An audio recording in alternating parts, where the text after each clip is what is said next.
दोस्तों आज हम लोग जिस स्टॉक की चर्चा करने वाले हैं उसका नाम है तेजस नेटवर्क्स लिमिटेड। कंपनी बहुत ही प्यारी है और जैसा आप इसका चार्ट देख पा रहे हैं लगातार एक हायर हाइज बनाता हुआ एक प्राइस एक्शन बनाता हुआ ऊपर की ओर ये बढ़ता चला जा रहा है और आज इसने इंट्राडे में लगभग 20% के आसपास तेजी के बाद लगभग 17% की क्लोजिंग दी है और इसी के साथ ही अपने एक लेवल पर आ चुका है जो कि इसका एक रेजिस्टेंस लेवल है। तो अगर ये इस लेवल को ब्रेकआउट करता है तो यहाँ से फिर से एक अच्छी तेजी देखने को मिल जाएगी। बाकी दोस्तों हम इसके टारगेट की एनालिसिस और इसके चार्ट की एनालिसिस वीडियो के लास्ट में करेंगे। अभी चलकर पहले हम इसकी फंडामेंटल एनालिसिस देख लेते हैं। तो जैसा कि आपको पता है दोस्तों कंपनी का नाम है तेजस नेटवर्क्स लिमिटेड। 907 रुपए इसका मार्केट प्राइस है और इंट्राडे में इसने लगभग 17% के आसपास की क्लोजिंग दी है। Market cap 15,486 crore. ROC negative है, आरओई भी निगेटिव है, यानी कि कंपनी में काफी ज्यादा फेर बदल हुआ है जो कि अभी क्लियर डेटा नहीं आया है सामने। बाकी पिछले एक साल के हाई लो की बात करें तो 618 का लो था और 940 का इसने हाई लगाया था। दोस्तों आपको कंपनी के बारे में बता दूं तो ये कंपनी सन 2000 में तेजस नेटवर्क लिमिटेड के नाम से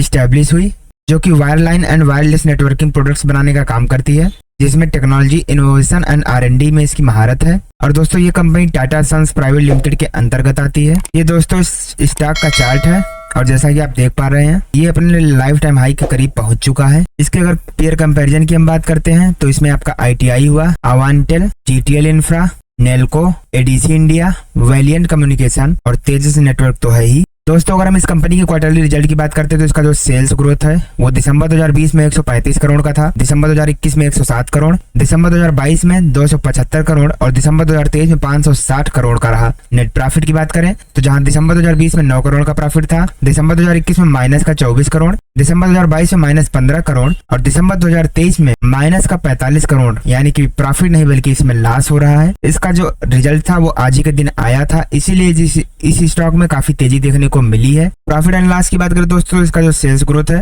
वो मार्च 2012 में 201 करोड़ का था, मार्च 2015 में 387 करोड़, मार्च 2018 में 750 करोड़, मार्च 2021 में 527 करोड़ और अगर करंट में बात करें तो 1443 करोड़ का इसमें सेल्स ग्रोथ है। वहीं पर नेट प्रॉफिट की बात करते हैं तो जहां माइनस 93 करोड़ का प्रॉफिट था मार्च 2012 में, मार्च 2015 तक माइनस 18 करोड़, मार्च 2018 में 107 करोड़ का प्रॉफिट, मार्च 2021 में 38 करोड़ का प्रॉफिट और करंट में बात करें तो अभी माइनस का 95 करोड़ का लॉस ही चल रहा है। यानी कि देखा जाए तो इसका जो नेट प्रॉफिट है इसमें काफी ज्यादा उथल पुथल रहता है, तो इसे यहाँ पर आपको विशेष ध्यान देना पड़ेगा। बाकी अगर हम इसके CAGR की बात करते हैं पिछले 5 सालों में 37% की रेट से, पिछले 3 सालों में 70% की रेट से और पिछले 1 साल में 43% की रेट से इस कंपनी ने रिटर्न दिए हैं जो कि काफी बेहतरीन रहा है। इसके अगर हम बोरोइंग्स की बात करते हैं तो 221 करोड़ का लोन था इस पर मार्च 2012 में, मार्च 2015 में 250 करोड़, मार्च 2018 में घटकर सिर्फ और सिर्फ 2 करोड़ का रहा और अगर बात करें सितंबर 2023 तक वापस से बढ़कर 138 करोड़ का इस कंपनी के ऊपर लोन है।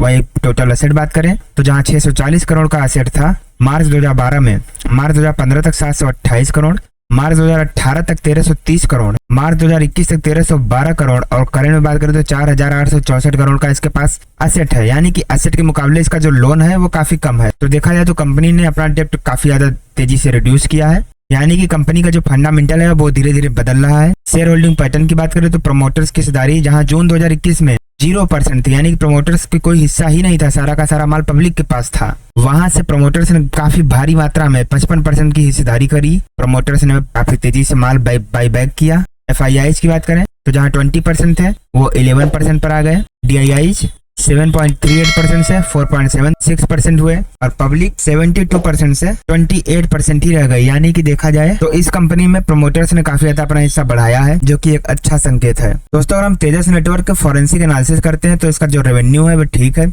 ROE पिछले 10 सालों में ठीक रहा है, प्रमोटर्स की हिस्सेदारी पिछले 90 दिनों में बरकरार है, ROC काफी अच्छा रहा है, लायबिलिटीज कंपनी के ऊपर है नहीं, वर्किंग कैपिटल का थोड़ा इशू है लेकिन अब हालत सुधर रहे हैं, डेप्रिसिएशन कोई दिक्कत नहीं, रिटेल्स की होल्डिंग जो है वो अब कम हो रही काफी तेजी से, अच्छी बात है। डेप्ट जो है यहाँ पर हैवी दिखा रहा है लेकिन अब धीरे धीरे कम होता जा रहा है, वो चीजें अभी अपडेट नहीं हुई है और इसका जो शेयर प्राइस है वो उतनी तेजी से नहीं बढ़ा है जितना की बढ़ सकता था। बाकी अगर हम इसके मार्केट शेयर की बात करें तो 36% का मार्केट है इसके पास optical aggregation segment market share में और 15% का इसके पास मार्केट शेयर है ऑप्टिकल नेटवर्किंग प्रोडक्ट्स में। तेजस नेटवर्क के रेवेन्यू की बात करें तो इसका जो प्रोडक्ट है वो optical and data networking products 87%, rendering of services 5.6%। Location wise बात करें तो इंडिया से 80% का बिजनेस एंड यूएसए से 20% का बिजनेस होता है। इसके वर्टिकल्स की बात करें तो India private 55%, India government PSU 30% and international 15%। Customer wise बात करें अगर इंडिया गवर्नमेंट में तो उसमें आपका क्रिटिकल इंफ्रा 67% एंड BSNL